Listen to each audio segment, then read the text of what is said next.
Paix sur vous tous, vous allez bien. Je vais faire une petite vidéo concernant le nouvel ordre mondial. Donc je vais m'appuyer sur le livre de Serge Monast, un auteur que vous connaissez sûrement qui est décédé en 1996.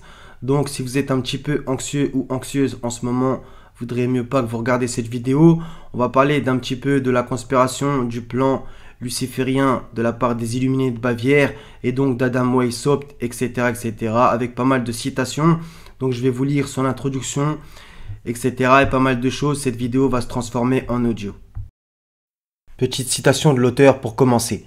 Même si ma vie est en danger à cause de la diffusion d'informations comme celle-ci, la vôtre l'est encore plus par l'ignorance de ces mêmes informations.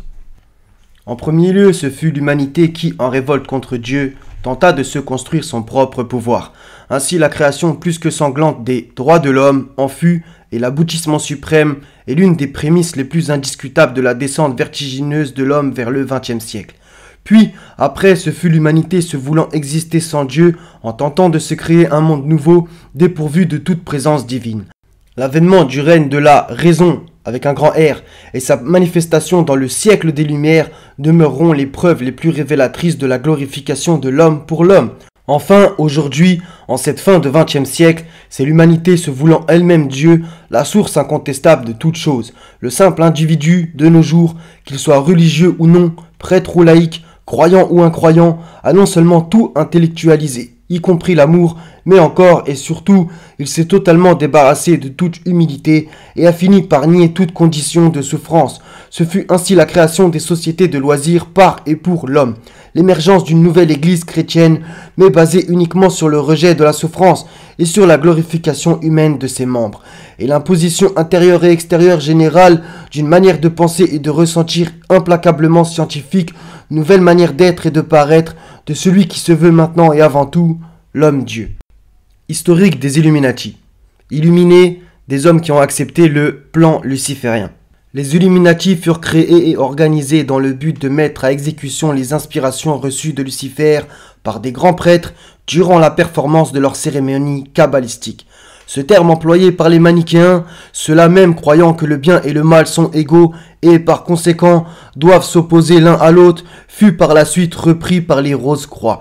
Les Illuminati furent fondés le 1er mai 1776 par un dénommé Weishaupt, alors âgé de 31 ans et professeur de droit à l'université d'Ingolstadt dans la région de Bavière en Allemagne.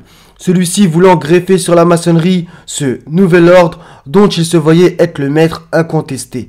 Sa philosophie de base était qu'il fallait détruire toute religion, toute société existante, et abolir la propriété privée pour les remplacer par un nouvel ordre, sorte de paradis où tous les hommes seraient égaux, heureux, pouvant jouir sans entrave, ici et aujourd'hui, de tous les plaisirs de la vie.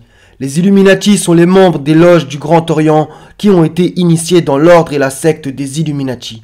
Ils sont un petit mais puissant groupe qui se compose à la tête des banquiers internationaux, des industriels, des hommes de science, des dirigeants militaires et politiques, des éducateurs, des économistes, etc. Ce sont des hommes qui ont accepté le plan luciférien comme étant préférable à celui de Dieu notre Père pour gouverner la création. Ils adorent Lucifer comme cela est requis par Weishaupt dans son livre Morale et Dogme. Ils ne reconnaissent l'autorité d'aucun mortel excepté celle de leur chef. Ils n'accordent de loyauté à aucune nation. Ils sont en parfait accord pour la continuation de la conspiration luciférienne afin d'empêcher l'application du plan de Dieu pour le gouvernement de la création. Ils complotent pour obtenir le contrôle absolu de ce monde et de tout ce qu'il renferme. Ils utilisent tous les mouvements subversifs pour diviser les populations en différents camps opposés sur les questions politiques, sociales, raciales, économiques et religieuses. Puis ils les arment, les font se battre entre elles et les poussent ainsi à se détruire mutuellement. De cette manière, ils espèrent pousser l'humanité à adopter ce processus d'autodestruction jusqu'au moment où toutes les institutions politiques et religieuses auront été détruites. Puis, ils comptent couronner leur chef du monde entier et ainsi donner corps et force d'existence à la dictature luciférienne recouverte du despotisme satanique. Le processus dévoilé ici est celui non exprimé de l'échelle inversée. Plus l'on croit gravir les échelons du succès, plus en fait on se rapproche de sa chute désespérée. Processus opposé à celui de l'échelle divine, où plus l'on est convaincu d'être au plus bas du dernier des échelons, en fait l'on se trouve au sommet Dans ce processus de l'échelle inversée où tous les coups sont permis, chacun des participants à la course vers le sommet est toujours manipulé par un autre participant, mais en ayant toujours la conviction d'être le meneur de jeu, et ainsi de suite, de la base jusqu'au sommet. De plus, cette ascension dans l'illusion la plus totale ne peut s'accomplir que par le mensonge, l'hypocrisie, la dissimulation et la fraude, le chantage et le vol, l'intimidation et le meurtre, en fait, dans l'anéantissement, par tous les moyens possibles, de celui considéré comme étant le pire de ses adversaires.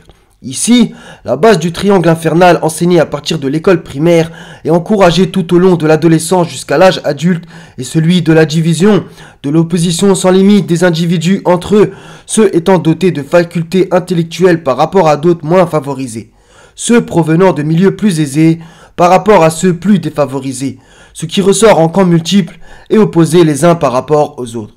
Citation d'un franc-maçon Marmontel. On lui fera valoir à la nation et on lui fera dire ce qu'elle n'a jamais pensé. La nation est un grand troupeau qui ne songe qu'à paître et qu'avec de bons chiens, les bergers mènent à leur gré. Retour sur Adam Weishaupt.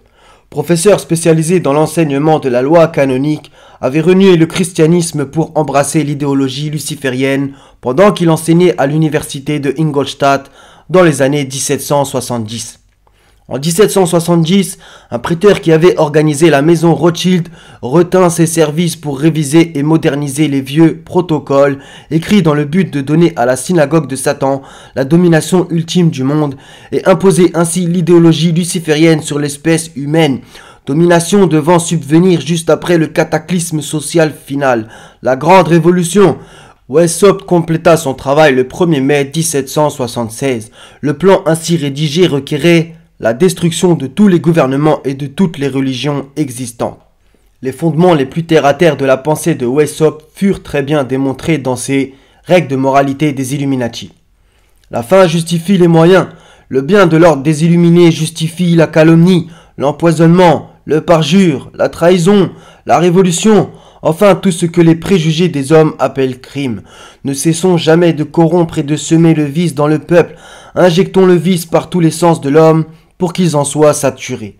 Nous avons entrepris la corruption en masse, et cette corruption nous permettra un jour de coucher l'Église dans sa tombe.